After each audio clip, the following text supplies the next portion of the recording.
कहते हैं बिजली चमकती है तो आकाश बदल देती है, और आंधी आती है तो दिन रात बदल देती है, और जब गरजती है नारी शक्ति तो इतिहास बदल देती है।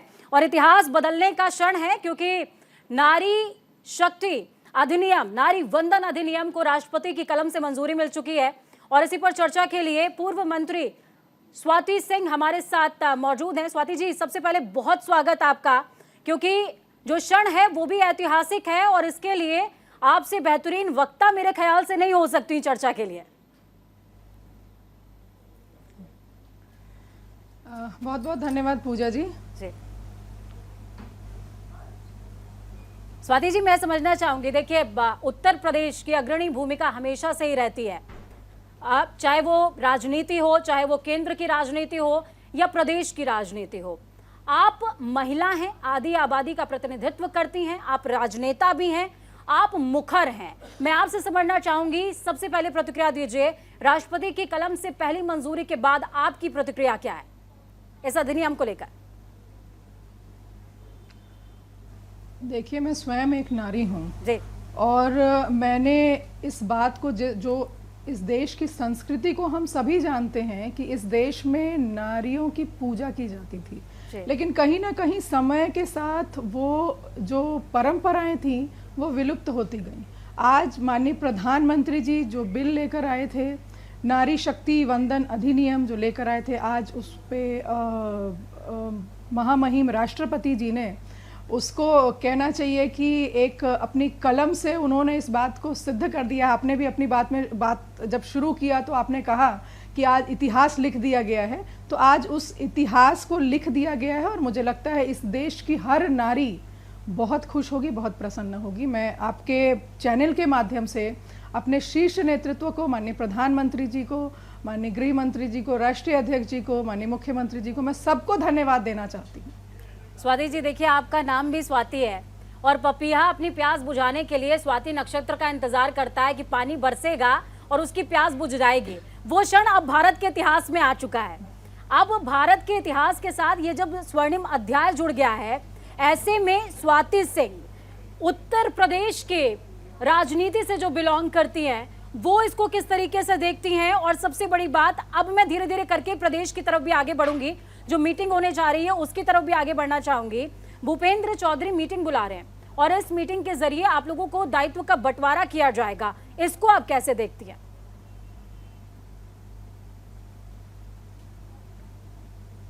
हेलो जी स्वाति जी, आवाज पहुंच पा रही है आप तक? चलिए, स्वाति जी तक आवाज नहीं पहुंच रही, एक बार फिर से कनेक्ट करने की कोशिश कर रहे हैं हम लगातार। तो स्वाति सिंह जुड़ी हुई हमारे साथ में, पूर्व मंत्री हैं और प्रखर वक्ता हैं, मुखर राजनेता हैं। आज उत्तर प्रदेश के लिए खास दिन है, क्योंकि भूपेंद्र चौधरी जो कि उत्तर प्रदेश बीजेपी के प्रदेश अध्यक्ष हैं, उन्होंने एक मीटिंग बुलाई है जिसमें तमाम महिला मोर्चा की जो सदस्य हैं उनका निमंत्रण है, साथ में उनको जिम्मेदारियों का आवंटन आज किया जाएगा। महिलाओं को आत्मनिर्भर बनाने में, उनकी वंदना में, उनकी अग्रणी भूमिका में आज का दिन बेहद खास हो जाता है। और जब हम उत्तर प्रदेश की सियासत, उत्तर प्रदेश की राजनीति की बात कर रहे हैं, तो आज जो बैठक होने वाली है जिसमें भूपेंद्र चौधरी अध्यक्षता कर रहे हैं, स्वाति सिंह जुड़ गई हैं एक बार फिर से हमारे साथ में। स्वाति जी, सवाल पर मैं वापस आऊंगी। प्रदेश की सियासत का हम जिक्र कर रहे हैं, उत्तर प्रदेश की सियासत का जिक्र कर रहे हैं। भूपेंद्र जी, सवाल मैं दोबारा दोहरा रही हूँ। भूपेंद्र चौधरी आज मीटिंग लेने जा रहे हैं जिसमें आप तमाम महिला सदस्यों को जिम्मेदारियों का आवंटन होने जा रहा है, इसको आप किस तरीके से देखती हैं? देखिए, मैं जिस पार्टी का हिस्सा हूँ जी, आप स्वयं महसूस करती होंगी कि माननीय प्रधानमंत्री जी के हर निर्णय में, हर योजना में महिला केंद्र बिंदु में रही है। शुरू से उन्होंने इस विचारधारा से काम किया कि हमें इस देश की आधी आबादी को आगे बढ़ाना है, उन्हें सशक्त बनाना है। ठीक है। और हमारी पार्टी में भी ऐसा नहीं है कि माननीय प्रधानमंत्री जी सिर्फ सरकार की नीतियों को ही महिला को केंद्र में रखकर बना रहे हैं। हमारी पार्टी भी महिलाओं को केंद्र में रखकर काम करती है। और आज क्योंकि बहुत बड़ा विंग है भारतीय जनता पार्टी का, जो महिला मोर्चा है, बहुत सारी महिलाएं विधायक हैं, बहुत सारी महिलाएं सांसद हैं, बहुत सारी महिलाएं हैं जिनको कि दायित्व संगठन और सरकार की दृष्टि से दिया गया है। ठीक उन है। सारी बहनों को आज एक जिम्मेदारी दी जा रही है। हमें पहले भी जिम्मेदारियां दी गई हैं, उनका बहुत ही कहना चाहिए निपुणता से हम लोगों ने उसको करके दिखाया, और भविष्य में भी, क्योंकि ये मैं ज़रूर कहूँगी कि इस देश की हर नारी का ये उसकी जिम्मेदारी बनती है कि जो माननीय प्रधानमंत्री जी ने हमें सशक्त बनाने का काम किया है इस बिल के माध्यम से, इस रिजर्वेशन के माध्यम से, उसको हर नारी की ये जिम्मेदारी है कि वो धरातल पर पहुंचाए, हर घर में जाकर हर बेटी हर महिला को इसके विषय में जरूर जागरूक करे। मैं स्ट्रक्चर पर आऊंगी। देखिए, जिम्मेदारियों का आवंटन का हमने जिक्र कर लिया। इस मीटिंग के दौरान आप लोगों को जब जिम्मेदारियों का आवंटन किया जाएगा तो एक जो संरचना तैयार की जाती है किसी भी एजेंडे को धरातल पर, ग्रास रूट लेवल पर उतारने के लिए, वो एक स्ट्रक्चर होता है। क्या वो स्ट्रक्चर जिस तरीके से अभी आपका एक मेल विंग काम कर रहा है ठीक वैसा ही होगा? पन्ना प्रमुख, बूथ प्रमुख, उस तरीके से ही आप आगे बढ़ेंगे महिलाओं के लिए भी? क्योंकि पिंक बूथ का जो सिलसिला है वो तो शुरू ही हो चुका है। देखिए मैं आपको बताऊं, क्योंकि मैं महिला मोर्चा की प्रदेश अध्यक्ष भी रह चुकी हूं और मुझे बहुत अच्छी तरह से ये जानकारी है कि हमारे महिला मोर्चा में भी हर बूथ पर पांच महिलाओं का हम लोगों ने संरचना की थी। वो ऑलरेडी हमारे पास टीम है।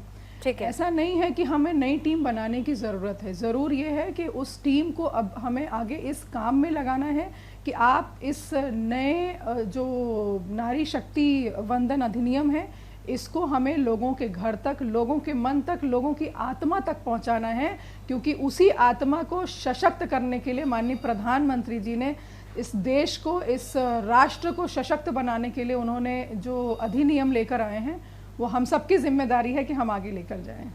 ठीक है, एजेंडे के एजेंट बन करके आप धरातल पर जाएंगे, लेकिन क्या इस एजेंडे का जो मोटिव है स्वाति जी वो सिर्फ 2024 है या फिर आप वाकई, बीजेपी वाकई महिलाओं को भी सशक्त करना चाहती है? मैं आपका ओपिनियन चाहती हूँ इसमें। आपको ऐसा लगता नहीं? देखिए, अगर आप अदर पार्टी में, दूसरी पार्टियों की अगर मैं बात करूं, आप देखिए विधानसभा चुनाव हो, लोकसभा चुनाव हो, कॉरपोरेटर चुनाव, कोई भी चुनाव आप देख लीजिए, जिला पंचायत का चुनाव हो, आप देखिए कि भारतीय जनता पार्टी ने कितनी महिलाओं को टिकट दिया और दूसरी पार्टी के लोगों ने कितनी महिलाओं को टिकट दिया। अपने आप ये बातें सामने आ जाएंगी कि भारतीय जनता पार्टी शुरू से महिलाओं को सशक्त बनाने का काम कर रही है और आगे बढ़ाने का काम कर रही है। और ऐसे भी जो कहना चाहिए कि जो नीतियां बनती हैं, उन नीतियों में बहुत आवश्यक है कि ज़्यादा से ज़्यादा महिलाओं की सहभागिता हो। पार्टी ने शुरू से इस ओर काम किया है और भविष्य में भी हम करेंगे, अब तो और सशक्त तरीके से करेंगे। ठीक है स्वाति जी, लेकिन करण महाराज जो कि उत्तराखंड में कांग्रेस के प्रदेश अध्यक्ष हैं, वो कह रहे हैं कि 10 दायित्वधारियों में से मात्र एक को मौका। ये कैसा न्याय है? ये कैसा हित साधना है? देखिए, मैं उनको एक चीज़ और बता दूं कि अगर आप यहाँ महिला और पुरुष की बात कर रहे हैं और सिर्फ प्रभारी बनने नहीं बनने से चीज़ें नहीं होती हैं। माननीय प्रधानमंत्री जी की विचारधारा को देखिए, आप कितनी भी योजनाएं देख लीजिए। अगर मैं आज बेटी बचाओ बेटी पढ़ाओ की बात करूं, आज मैं सौभाग्य योजना की बात करूं, आज मैं इज्जत घर की बात करूं, आज मैं जब प्रधानमंत्री आवास की बात करूं, ये सारी ऐसी योजनाएं हैं। मैं स्वयं सहायता समूह से जो महिलाएं जुड़ी हैं उनकी बात अगर मैं करूं, तो हम महिलाओं को, माननीय प्रधानमंत्री जी महिलाओं को हमेशा अग्रणी भूमिका में उन्होंने रखा है। आज कोई व्यक्ति अगर इस बात पे प्रश्न उठाता है कि प्रभारी किसे बनाया गया किसे नहीं बनाया गया, तो मुझे लगता है कि वो स्वयं में एक महिला विरोधी भावना से काम कर रहे हैं और कहीं ना कहीं वो, उन्हें शायद ये बात अच्छी नहीं लग रही है कि आज हम महिलाओं को रिजर्वेशन मिल गया है। ठीक है, महिलाओं को रिजर्वेशन मिल गया है, उनको अच्छा नहीं लग रहा है।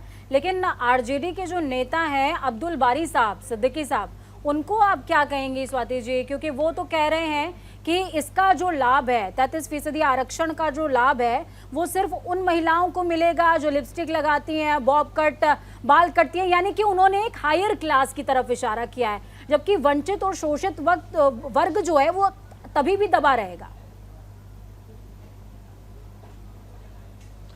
मैं आपको याद दिलाना चाहूंगी पूजा जी, जो आरजेडी में आज इस तरह के सवाल खड़े कर रहे हैं हम लोगों के ऊपर, एक मेरे सवाल का जवाब दे कि जब मुख्यमंत्री बनाना था तो क्या पूरी पार्टी में सिर्फ राबड़ी देवी थी? किस पर प्रश्न उठा रहे हैं? पहले अपने गिरेबान में व्यक्ति स्वयं झांक कर देखे, फिर किसी और पे प्रश्न उठाए। ठीक है, मैं स्ट्रक्चर पर आऊंगी स्वाति जी, और मैं ये चाहूंगी कि इस मीटिंग में क्या कुछ कैसे होने वाला है ये आप तमाम दर्शकों को बताइए, क्योंकि जब आप ग्रास रूट लेवल पर महिलाओं के पास जाएंगी, आधी आबादी के पास जाएंगी, तो आप उसको कन्विंस कैसे करने वाले हैं आप लोग, क्योंकि वो अपने हित की बात करेंगे, आप एजेंडे की बात करोगे। मुझे लगता है इस देश की हर नारी इस जो रिजर्वेशन आज हुआ है 33% रिजर्वेशन, उससे हर नारी अपने आप में स्वयं में बहुत खुश है, बहुत प्रसन्न है।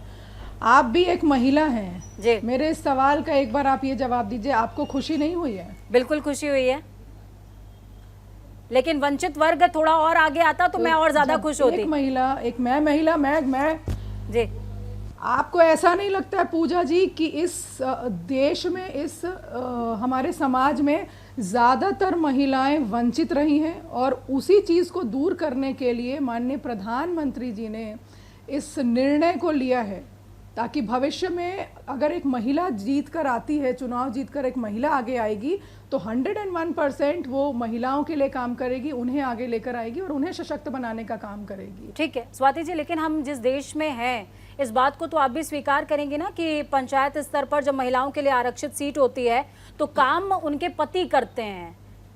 सरपंच पति, प्रधान पति का चलन है हमारे देश के अंदर, और इस चलन को तोड़ने में तो अभी बहुत समय लगने वाला है। ये उसी को तोड़ने के लिए ये अधिनियम को लाया गया है, और शायद ये हर एक ऐसी महिला के लिए जिसे कि जो अगर महिला काम करना भी चाहती थी चुनाव जीतने के बाद, तो शायद घर परिवार के लोग जो दबाते थे अब वो दबा नहीं पाएंगे।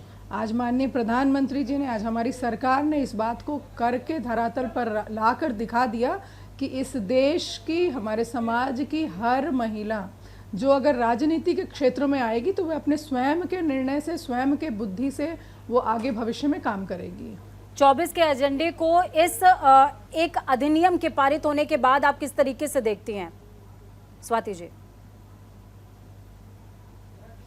देखिए, मैं यहाँ दोबारा फिर से उसी बात को अपने दोहराऊंगी कि सिर्फ ये 24 का एजेंडा नहीं था। जब माननीय प्रधानमंत्री जी ने 2014 में इस देश की बागडोर को संभाला, तभी आपको याद होगा माननीय प्रधानमंत्री जी ने जीतने के बाद कहा था कि मैं इस सरकार को, जो मैं जीत कर आया हूँ, इसका श्रेय मैं इस देश की आधी आबादी को देता हूँ। और उन्होंने प्रणाम किया था इस देश की आधी आबादी को, हर माँ को, हर महिला को, इस देश की हर महिला को एक माँ के रूप में, एक बहन के रूप में उन्होंने प्रणाम किया था। तो ये भारतीय जनता पार्टी का या हमारी सरकार का कोई नया एजेंडा नहीं है। और कोई भी, जब हम कोई भी निर्णय लेते हैं, जब सरकार कोई भी निर्णय लेती है, तो वो एक चीज़ में वो निर्णय नहीं हो जाता है। आपको क्या लगता है इस जो अधिनियम आज धरातल पर उतर कर आया है, वो एक दिन का निर्णय नहीं है। ये 2014 से माननीय प्रधानमंत्री जी इसकी संरचना कर रहे थे। पहले भी अटल जी के कार्यकाल में हम लोगों ने कोशिश किया कि इसको पास करा दिया जाए, महिला बिल को लेकर आए हम, लेकिन कहीं ना कहीं विपक्ष इसके फेवर में नहीं था, उन्होंने इसका विरोध किया और हम उसे धरातल पर नहीं उतार पाए। आज उस काम को माननीय मोदी जी ने किया।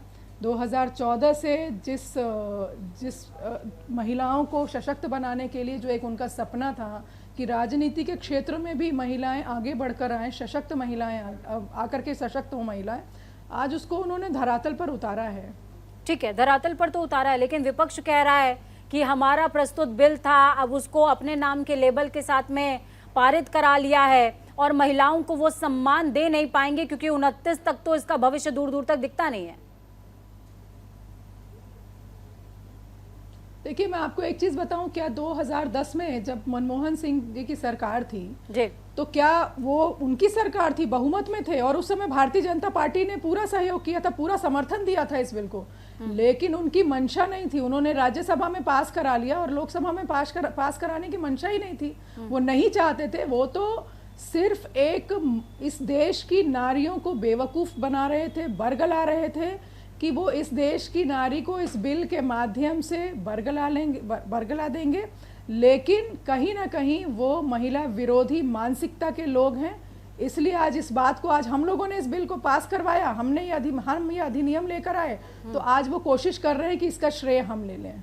ठीक है, श्रेय आपने ले लिया स्वाति जी, तो क्या इसको ये ना मान लिया जाए कि टाइमिंग सही टाइम पर फेंका गया, सही दाव था ये 24 के चुनाव से पहले, क्योंकि 29 तक इसका भविष्य अगर हम टेक्निकल टर्म्स में जाएं तो नजर नहीं आता है, धरातल पर ये नहीं उतर पाएगा, लेकिन हाँ 24 में आपको इसका लाभ जरूर हो जाएगा, इसमें कोई दो राय नहीं है। देखिए, मैं आपको बताना चाहूँगी 2021 में कोविड की वजह से हम जनगणना नहीं कर पाए। ठीक है, 2026 में ड्यू है कि परिसीमन होगा। ये हम लोगों ने उस अधिनियम में, देखिए जब वो बिल लेकर आए थे तो हम लोगों ने लिखा था कि 2026 तक हम परिसीमन कर लेंगे, तो उसके बाद जो चुनाव आएगा उसमें हम इसे इम्प्लीमेंट करेंगे। आप ये बताइए, आज जो विपक्ष इस तरह तरह के सवाल कर रहा है इस अधिनियम को लेकर के, आज मैं उनसे ये पूछना चाहती हूँ, या मेरा सवाल हर व्यक्ति से है कि अगर बिना परिसीमन के हम अगर रिजर्वेशन कर देंगे, महिला आरक्षण लगा देंगे, तो क्या ये लोग फिर उस पर ये बवाल नहीं करेंगे? ये बिल्कुल नहीं चाहते हैं और उस पर प्रश्न उठाएंगे तो कहीं ना कहीं और लिंगर ऑन हो जाएगा। तो ये तो एक संवैधानिक व्यवस्था है, बिना परिसीमन के आप कैसे कर लेंगे? ठीक है, स्वाति जी आप कह रही हैं कि बिना परिसीमन की चीजें नहीं हो सकती, तो क्या मैं ये मानूं स्वाति सिंह जो कि एक जिम्मेदार नेता हैं बीजेपी की, वो इस बात को स्वीकार कर रही हैं कि 24 की जो सूची आएगी उम्मीदवारों की, उसमें इस विधेयक का रिफ्लेक्शन अभी से नजर आने लगेगा? क्या इस पे आप स्टैंप लगा रही हैं? ये तो मैंने कहा ना कि हमारे विचारों पर जाइए, हमारी जो मानसिकता है मातृशक्ति को लेकर, उसका परिचय हम शुरू से देते आए हैं। 2024 में भी आपको उसका जरूर वो आपको देखने को मिलेगा। ठीक है, वो देखने को मिलेगा। स्वाति जी आप लगातार कह रही हैं कि ग्राउंड पर जिस तरीके से हम इस एजेंडे को लेकर के जाएंगे लोगों के बीच में, उसका फायदा भी हमें होगा, उन्हें समझने का मौका मिलेगा। आज जब हम समाज के अंदर महिलाओं की स्थिति की बात करते हैं तो सुरक्षा सर्वोपरि मुद्दा होता है। राजनीतिक सुरक्षा और सामाजिक सुरक्षा, इसमें थोड़ा सा अंतर होता है। महिलाओं को आप कैसे कन्वे कर पाएंगी कि हमने राजनीतिक सुरक्षा दे दी है तो उससे सामाजिक सुरक्षा भी हो जाएगी? देखिए, मैंने आपके एक सवाल पर ये जवाब दिया था कि हम उस सदन का हिस्सा होंगे जी। भविष्य में जो भी नारी जीत कर जाएंगी, या आज भी जो भी महिला संसद में बैठी हुई हैं या किसी भी विधानसभा में बैठी हैं, वो ऐसी जगह है जहां से हम नीतियों का निर्धारण करते हैं, जहां पर हम नीतियों को बनाते हैं। जब ज़्यादा से ज़्यादा महिलाओं की सहभागिता होगी तो नो डाउट जिस सुरक्षा की आप बात कर रहे हैं, राजनीतिक सुरक्षा और सामाजिक सुरक्षा, उसमें भी हम ज़रूर वृद्धि करेंगे। ठीक है, तो क्या स्वाति जी आप इस बात को भी स्वीकार कर रही हैं कि मौजूदा वक्त में जिस तरह की स्थिति महिलाओं के सामाजिक स्थिति को लेकर के है, उसके पीछे कहीं ना कहीं महिलाओं को अग्रणी भूमिका में ना रखना जिम्मेदार एक बहुत बड़ा फैक्टर रहा है? ये बात मैं बिल्कुल कहूंगी कि 2014 के पहले अगर हम अग्रणी भूमिका में होते तो माननीय प्रधानमंत्री जी बेटी बचाओ बेटी पढ़ाओ जैसी योजना को क्यों ले आते? इस देश की बेटियों को कोख में ही मार दिया जाता था, और जो जन्म ले भी लेती थी गलती से, उन्हें ऐसी स्थिति में पाला जाता था कि मैं क्या बताऊं, ना तो ठीक से खाना, ना तो उनके पोषण की व्यवस्था थी, ना अच्छे से रहने की व्यवस्था थी। उसी घर में अगर कहीं पर आर्थिक दृष्टि से कोई कमज़ोर भी है तो बच्चे को, लड़के को अच्छे से रख रहे हैं, लेकिन कहीं ना कहीं बेटियों को इग्नोर करते थे। और उसी लिए आज माननीय प्रधानमंत्री जी जब 2014 में हमारी सरकार बनी तो 2015 में वो बेटी बचाओ बेटी पढ़ाओ जैसी योजना को लेकर आए। ठीक है, अगर इस देश की बहनें, इस देश की माताएं इतनी सशक्त होती तो हमें बचाने के लिए उस योजना को धरातल पर नहीं उतारना पड़ता। ठीक है, देखिए स्वाति जी अब मैं वापस से प्रदेश स्तरीय राजनीति पर आऊंगी, उत्तर प्रदेश की सियासत पे और उस मीटिंग पे जो मीटिंग आज हो रही है। देखिए, ये तो तय है कि जब ग्राउंड पर आप जाएंगे तो आपको एक बड़े अमाउंट में महिला सदस्यों की जरूरत पड़ेगी। तो क्या वो सदस्य आपके पास प्रिपेयर हैं? क्योंकि जो तैयारी आपको करनी पड़ेगी वही तैयारी हर दल को करनी पड़ेगी। महिलाओं की सियासत में सक्रियता को बढ़ाने के लिए बीजेपी इसके लिए तैयार है। बिल्कुल तैयार है। मैंने आपको पहले भी कहा कि पैरेलली हमारे पास महिला विंग है और हर बूथ स्तर पर हम लोगों ने जो हर बूथ पर 5 महिलाएं सदस्य हैं, हमारी वो संरचना पहले से बनी हुई है। तो हमें ऐसा नहीं है कि क्योंकि बीजेपी शुरू से महिलाओं को आगे रखकर उन्होंने काम किया, एक पैरेलली हमारा विंग चलता है और वो सारी ही बहनें आज तैयार हैं कि हम हर घर तक पहुंचकर इस अधिनियम को हर नारी और हर घर परिवार, मैं इस अधिनियम को ये नहीं कहूँगी कि ये सिर्फ नारी के लिए बना है, ये हर परिवार के लिए इस अधिनियम को बनाया गया है। ठीक है स्वाति जी, मैं आर्थिक संपन्नता पर भी आऊंगी। देखिए, एक बहुत बड़ा पक्ष होता है जब हम शिक्षा की बात कर रहे हैं, सामाजिक सुरक्षा की बात कर रहे हैं, तो आर्थिक आत्मनिर्भरता वो भी बहुत ज़्यादा इम्पोर्टेंट फैक्टर होता है। उसके लिए ये अधिनियम किस तरीके से रोल प्ले करने वाला है और कितनी ज़्यादा मजबूती महिलाओं की आत्मनिर्भरता को मिलेगी, प्लीज़ तमाम दर्शकों को जो महिलाएं आपको सुन रही हैं उन्हें कन्वे कीजिए। देखिए, ये कहना चाहिए कि इस एक इतिहास माननीय प्रधानमंत्री जी ने बनाया है। ठीक है। उन्होंने ये बताने का काम किया है इस पूरे देश में, इस पूरे विश्व में, कि हमारे देश की आधी आबादी सशक्त है और भविष्य में और भी सशक्त होगी। जहाँ तक आप आर्थिक दृष्टि से मजबूती की बात कर रहे हैं, डेफिनेटली अगर हम मानसिक दृष्टि से मजबूत होंगे तो हम आर्थिक दृष्टि से भी मजबूत होंगे, क्योंकि जिस व्यक्ति का विल पावर स्ट्रांग होता है, मैं महिला और पुरुष दोनों की बात कर रही हूँ, अगर आपकी सोच सकारात्मक है, अगर आपकी सोच में दृढ़ता है, तो आप आर्थिक दृष्टि से भी आगे बढ़ सकते हैं, अच्छा काम कर सकते हैं। और वो सिर्फ इस देश के पुरुषों पर लागू नहीं होता, इस देश की महिलाओं पर भी लागू होता है। और हम भविष्य में आज जो सपने को माननीय प्रधानमंत्री जी ने साकार करने का काम किया है, उस सपने को आगे ले जाकर सशक्त बनकर हम सभी नारी माननीय प्रधानमंत्री जी को ज़रूर दिखाएंगे। बिल्कुल स्वाति जी, बहुत शुक्रिया, आप हमारे साथ में जुड़े और आपने अपने अहम विचार हमारे साथ में साझा किए। तो सिर्फ हंगामा खड़ा करना मेरा मकसद नहीं, मेरी कोशिश है कि सूरत बदलनी चाहिए। मेरे सीने में ना सही तो तेरे सीने में सही, आग हो लेकिन कहीं भी आग जलनी चाहिए। यानी कि महिला सशक्तिकरण सिर्फ शब्दों में ना रह जाए, वो धरातल पर उतरे। आप भी सशक्त हों, आप स्वावलंबी हों, आप आत्मनिर्भर हों। इस कामना के साथ अलविदा।